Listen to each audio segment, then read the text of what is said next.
مسلمان کی ایسی چیزیں کہ جو میرے ذہن میں ہو، کل کوئی پریشانی ہو گئی، کوئی بتانے والا نہیں ہے تو میں اپنی نماز پڑھ سکوں تسلی کے ساتھ. تو اس سے متعلق یہ جو 7 شرائط ہے، کچھ ضروری باتیں ہیں جو ہم سمجھ لیں تو اس سے بڑی آسانی ہوگی. یہ بات ہوئی کہ انسان کا جسم بھی پاک ہو اور لباس بھی پاک ہو. اگر بالفرض ایسی صورتحال پیش آ جائے کہ انسان کے جسم یا انسان کے لباس پر کوئی ناپاکی لگ گئی، اور سے سنیے گا دوستو، جسم یا لباس پر کوئی ناپاکی لگ گئی ہے، لیکن اس نجاست کو دور کرنے کے لیے کوئی چیز، کوئی پانی، کوئی دستیاب ہی نہیں. سمجھ گئے؟ اتنا تو پتہ چل گیا کہ بھئی جسم اور کپڑے ناپاک ہیں.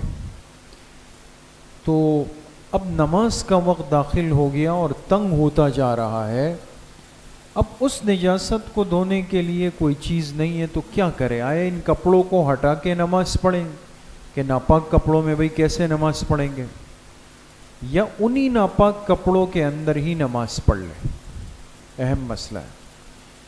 اس میں یاد رکھیں، فقہاء نے لکھا ہے کہ اس شخص کو چاہیے کہ اب ایک صورت تو یہ ہے کہ یہ کپڑے ہٹا دے، اب جسم کھل جائے گا، برہنہ ہو جائے گا، لیکن یہ کہے کہ بھئی گندے لباس میں تو میں نماز نہیں پڑھ سکتا ہوں، تو لہٰذا بیٹھ کر حتی الامکان اپنا سطر چھپا کے نماز پڑھ لیں.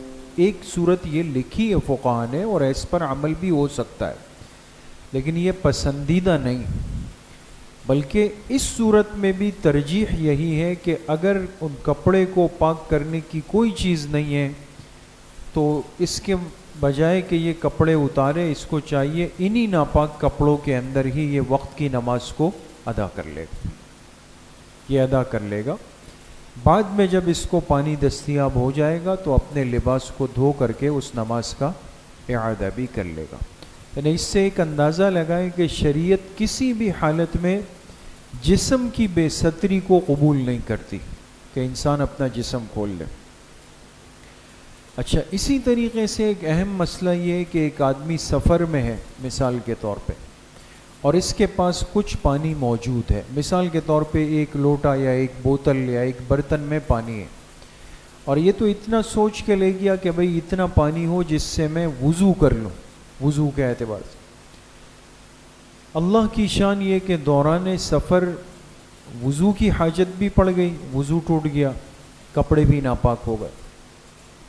اب دونوں میں سے ایک کام ہو سکتا ہے، یا تو اس پانی سے وضو کرے لیکن کپڑے ناپاک ہوں گے، پھر ان ناپاک کپڑوں میں نماز پڑھیں، یا پھر یہ کہ اس پانی سے کپڑوں کی ناپاکی کو ختم کر لے، پھر وضو نہیں کر سکے گا. تو اس کو کیا کرنا چاہیے؟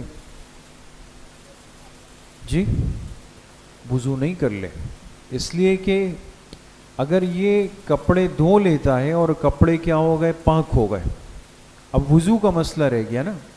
تو وہ تو ہر مسلمان جانتا ہے کہ اگر وضو کا پانی ملنے کی امید ختم ہو جائے تو کیا کر سکتا ہے؟ تیمم کر سکتا ہے. تو انسان اس موقع پر یہ مسئلہ ذہن میں حاضر رکھے گا کہ وہ مختصر پانی سے کپڑے کی نجاست کا ازالہ کر لے، اس کو دور کر دے، اور پھر بعد میں کیا کر لے؟ تیمم کر کے یہ اپنی نماز پڑھ لے گا.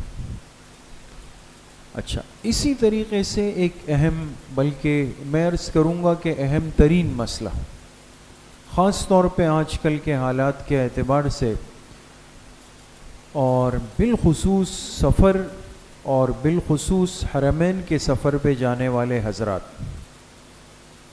اب مسئلہ تو یہ ہے کہ نماز پڑھنے والے نے اگر اپنے ساتھ کسی بچے کو اٹھایا ہوا ہے نماز پڑھتے ہوئے،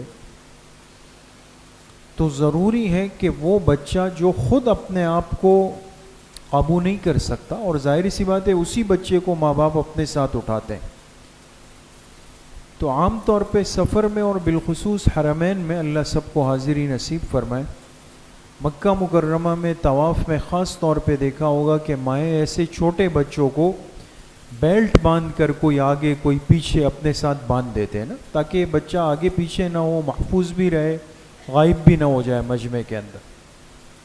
اب بچے کی حفاظت کے اسباب تو ہو گئے، لیکن ایک مسئلہ ہمیں یہ اچھی طرح سمجھنا چاہیے اور لوگوں کو سمجھانا بھی چاہیے خود صحیح سمجھ کر۔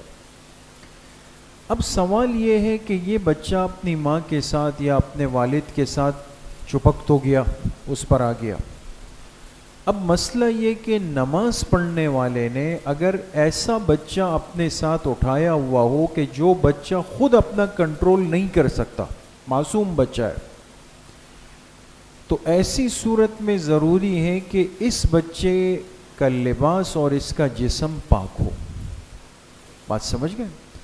اس لیے کہ ظاہر سی بات ہے کہ بچے کو پیمپر پہنا دیا، اب پیمپر پہنانے کے بعد اس بچے کو لٹکا دیا اپنے ساتھ اور نماز شروع ہو گئی، اور اس بچے نے تقاضا پیمپر میں کر دیا، تو اب ظاہر سی بات ہے کہ بچے کا تقاضا چاہے چھوٹا ہو بڑا ہو وہ پاک ہے یا ناپاک ہے؟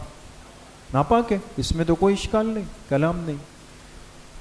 اب ہمارا ذہن اس طرف ہوتا ہے کہ جی جس بچے کو لگایا ہوا ہے وہ بچہ تو ماشاءاللہ نہا دھلا کے پاؤڈر پرفیوم سب لگا کے وہ تو میرے ساتھ صاف ستھرا لگا ہوا ہے، پیمپر کی طرف تو توجہ نہیں جا رہی۔ لیکن مسئلہ یہ کہ اگر دوران نماز اس بچے نے قضاء حاجت کر لی، فراغت کر لی اس پیمپر میں اور ناپاک ہو گیا، تو اس بچے کو اٹھانے کی حالت میں اس کے ماں یا اس کے باپ کی نماز بھی ادا نہیں ہوگی۔ اس کا بھی بہت خیال رکھنا ضروری ہے۔ تو یہ مسئلہ بہرحال اہم ہے۔ اچھا، یہ تو بچے کی بات ہو گئی۔ اسی طریقے سے اہم مسئلہ کہ اگر کوئی چیز ایسی نمازی کے پاس ہے کہ جو ناپاک چیز ہے، اور یہ چیز ہے، مثال کے طور پہ آپ گھر سے نکلے اور آپ کو لیب جانا ہے، لیبارٹری جانا ہے یورین ٹیسٹ کرانے کے۔ یورین سمجھتے؟ پیشاب، چھوٹا تقاضا۔ اب پیشاب ٹیسٹ کرنے کے لیے بوٹل میں ڈال دی، تھیلی میں ہم ڈال کے وہاں دے آتے ہیں۔ اب کہا بھئی وہ نماز کھڑی ہو گئی، جلدی سے فرض پڑھ لیتے ہیں، تو وہ جیب میں ڈال دی۔ تو بھئی یورین اور چھوٹا تقاضا پاک ہے ناپاک ہے؟ ناپاک ہے۔ وہ ناپاکی جسم یا کپڑوں میں سرایت نہیں کر رہی، آپ کے جسم کے ساتھ لگی ہوئی ہے، آپ نے اٹھائی ہوئی ہے۔ تو لہٰذا یاد رکھیں کہ ایسی ناپاک چیز، اب چاہے وہ چھوٹا تقاضا ہے بڑا تقاضا ہے، اگر وہ کسی نے اپنے جیب میں اور جسم کے ساتھ لگایا ہوا ہے تو اس حالت میں نماز ادا نہیں ہوگی۔ اس بات کا بھی خیال رکھنا بہت ضروری، بات سمجھ گئے؟ اچھا، اسی طریقے سے بات ہوئی کہ نمازی جہاں نماز پڑھ رہا ہے وہ جگہ بھی کیا ہو؟ پاک ہو، جگہ پاک ہونی چاہیے۔ اب ایک جگہ تو وہ ہے کہ جو ہمیں اپنی نماز کے لیے، ایک نارمل آدمی کتنی جگہ میں کھڑا ہو سکتا ہے، اس کے پیروں سے لے کر اس کے سر تک کی جگہ۔ لیکن یاد رکھیں کہ شریعت کے مسئلے کے اعتبار سے جگہ کے پاک ہونے کی کم سے کم حد کیا ہے؟ کتنی جگہ پاک ہو؟ وہ جسم کے اعضاء جو نماز کے اندر استعمال ہو، مثال سب سے پہلے تو پیر ہو گئے، پیر ہے نا، پیر، دو پیر جتنی جگہ پہ رکھیں وہ جگہ پاک ہو۔ نیچے جانے کے بعد گھٹنے زمین پہ پڑیں گے، گھٹنے جو ہڈیاں ہیں، گھٹنوں کی بقدر جگہ، پھر جا کے ہتھیلیاں، پھر جا کے پیشانی۔ صحیح ہے نا؟ اگر اس قدر حصہ نمازی کو پاک مل جائے، چاہے باقی میں گڑبڑ ہو، گندگی ہو، لیکن اتنی جگہ کہ جہاں اس نے پیر رکھے، جہاں اس کے گھٹنے ہوں گے، جہاں اس کے ہاتھ ہوں گے، جہاں اس کی پیشانی ہوگی، اگر اتنا حصہ اس کو پاک مل جائے تو یہ اس جگہ پہ نماز پڑھ سکتا ہے۔ بات سمجھ گئے دوستو؟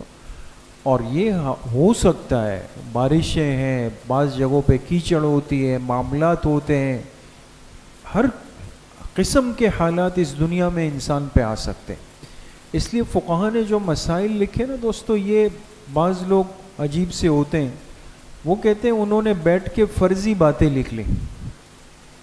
آج دنیا میں جو کچھ ہو رہا ہے وہ اس کی طرف کسی کا ذہن تھا؟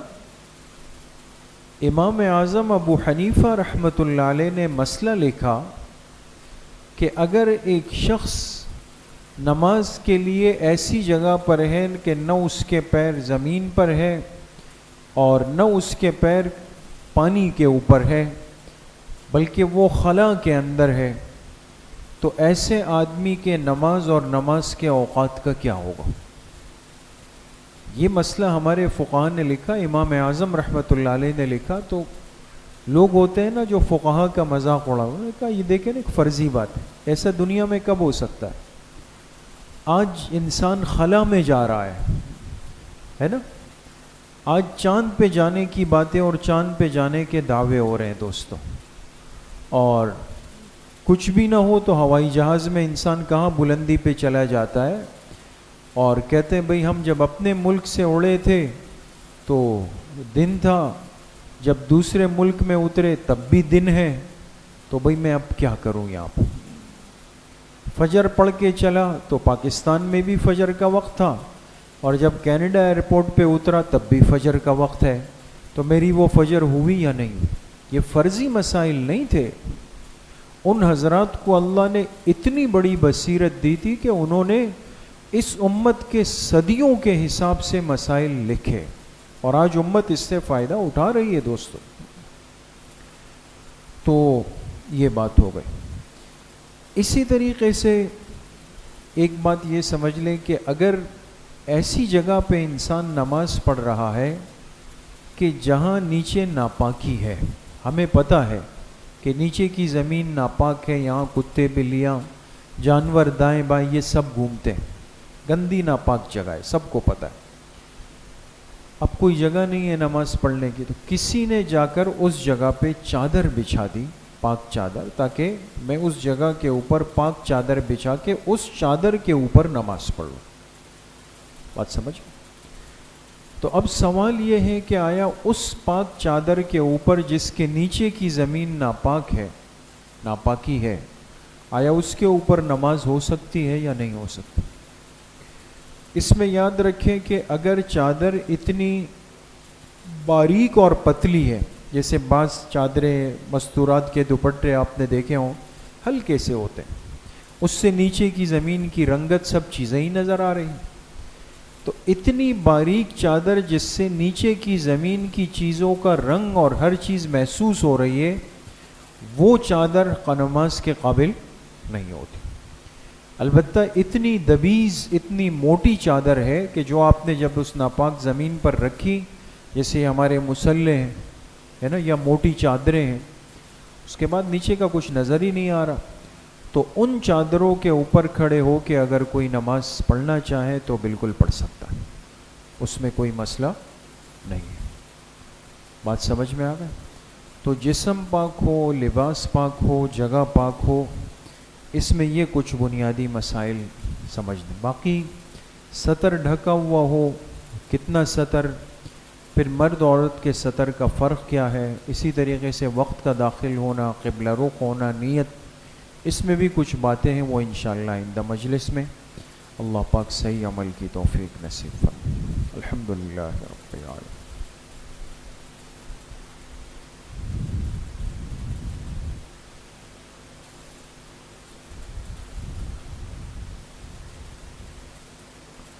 وصلی اللہ وسلم علی نبینا محمد وآلہ واصحابہ اجمعین برحمتہ.